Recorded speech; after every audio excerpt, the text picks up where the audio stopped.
Period বা ঋতুস্রাব একটা নারীর জীবনে কিন্তু খুবই গুরুত্বপূর্ণ একটা অংশ। পিরিয়ডের মাধ্যমে একটা মেয়ে কিন্তু মা হওয়ার জন্য যোগ্য হয়ে ওঠে, কিন্তু এই পিরিয়ডের সময় কিন্তু মেয়েদের বিভিন্ন ধরনের শারীরিক সমস্যা দেখা দেয়। মেজাজ খিটখিটে হয়ে যাওয়া, পেটে ব্যথা, মাংসপেশিতে ব্যথা, অনেক সময় কিন্তু মেজাজের খিটখিটে একটা ভাব চলে আসে, বমি বমি ভাব, অরুচি, হজমের সমস্যা সব বিভিন্ন ধরনের শারীরিক সমস্যা দেখা দেয়। সবার ক্ষেত্রে যে একরকমের সমস্যা দেখা দিবে সেটা কিন্তু নয়। এই পিরিয়ডের সময় কিন্তু যদি আপনি সঠিক খাদ্যাভ্যাস গড়ে তুলতে পারেন তাহলে কিন্তু খুব সহজেই অনেক সমস্যা থেকে মুক্তি পেতে পারেন। চলুন তাহলে জেনে নেওয়া যাক পিরিয়ডের সময় কোন ধরনের খাবারগুলো খাবেন এবং কোন ধরনের খাবারগুলো খাবেন না।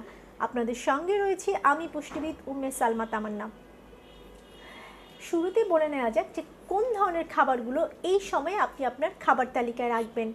প্রথমেই বলি, এই সময় যেহেতু দেখা যায় যে আপনার আয়রনের ঘাটতি হতে পারে, এই কারণে আয়রন সমৃদ্ধ খাবার যেগুলো রয়েছে সেগুলো অবশ্যই খাবার তালিকায় রাখবেন। আপনি চেষ্টা করবেন এই সময়ে একটু গরুর মাংস বা কলিজা, বাদাম এই খাবারগুলো খাওয়ার জন্য। বেদানা, তরমুজ, কলা যেগুলোতে প্রচুর পরিমাণে আয়রন রয়েছে এই খাবারগুলো এই সময় রাখতে পারেন। পালং শাক এবং কচু শাক, লাল শাক এই শাকগুলো এই সময় খাবার তালিকায় রাখার চেষ্টা করবেন। এরপরে যেহেতু প্রচুর পরিমাণে পেটে ব্যথা হয়, অনেকে কিন্তু পায়ের মাংসপেশিতে ব্যথা হয়, প্লাস হলো যে তলপেটে ব্যথা হয়, ক্র্যাম্পিং হয়, এটা দূর করার জন্য অবশ্যই আপনার খাবার তালিকায় ম্যাগনেসিয়াম এবং পটাশিয়ামযুক্ত খাবার রাখতে হবে। ম্যাগনেসিয়াম এবং পটাশিয়ামযুক্ত খাবার কোনগুলো?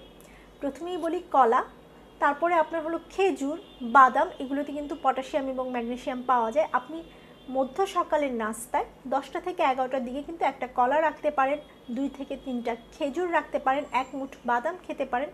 এগুলো কিন্তু খুব সহজে আপনার যে পেটে ব্যথা হচ্ছে কিংবা তলপেটে ব্যথা, পায়ের মাসেলে ব্যথা, এই ব্যথা বা অস্বস্তিকর ভাব দূর করতে সাহায্য করবে।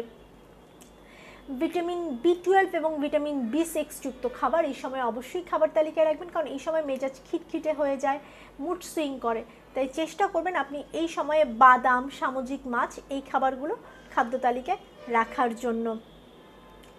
এরপরে আসা যাক যে ক্যালসিয়ামযুক্ত খাবার। ক্যালসিয়ামযুক্ত খাবার মানে দুধ, দই এই ধরনের খাবারগুলো খাবেন। এগুলো আপনার হজমের সমস্যা দূর করবে, বিশেষ করে দই।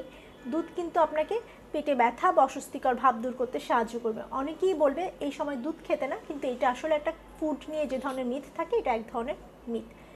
এখন বলবো কোন ধরনের খাবারগুলো খাবেন না।